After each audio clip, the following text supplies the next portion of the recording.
السلام عليكم ورحمة الله تعالى وبركاته. الخوت خواتاتي، ان شاء الله تكونوا بخير وعلى خير وبصحة جيدة ان شاء الله وديما اون فورم. خوت كاينين بعض الحوايج اللي خايبين في الغربة، ومن بين هاد الحوايج هادو هو انك فاش كتمرض في الغربة كتجي صعيبة بزاف، لانه ما كاين حداك تجي واحد، ما كاين حداك لا امك لا باك لا خوتك.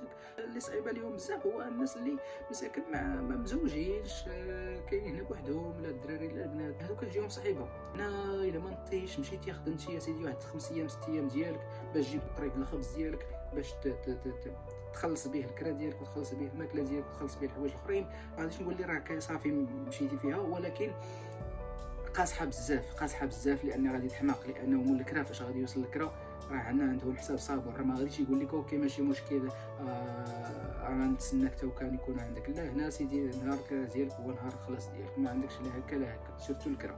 يعني ما عندك ما دير الماكله سيدي نقولوا غادي تطلع الماكله ماشي مشكل، الماكله غادي تشوف الناس صحاب هادي غادي.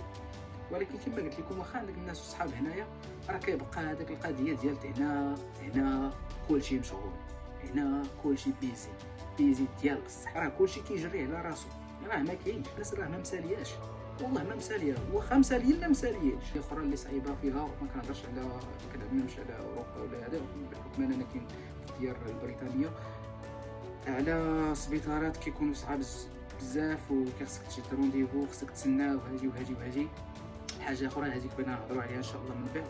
انا بغيت غير نوصل لكم القضيه ديال انك فاش تكون في الغربه كطيح مريض كتجيك صعيبه الخوت، وهذه راه الناس اللي مغربين وهذه مجربين راك ويكونوا عارفين هذا الشيء. حتى هذاك اللي ساكن معك في الدار ومثلا مزوج وساكن معك في الدار، راه باش يقابلك راه ما عندوش الوقت باش يقابلك، ما عندوش الوقت، راه هو يمشي للخدمه، خصو يمشي يخرج يخدم، هي خصها تمشي تخدم. وهذا هما الاكراهات اللي شويه صعاب في الغربه.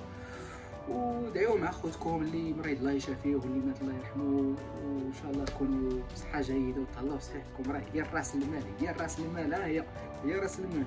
يلا، السلام عليكم ورحمه الله تعالى وبركاته.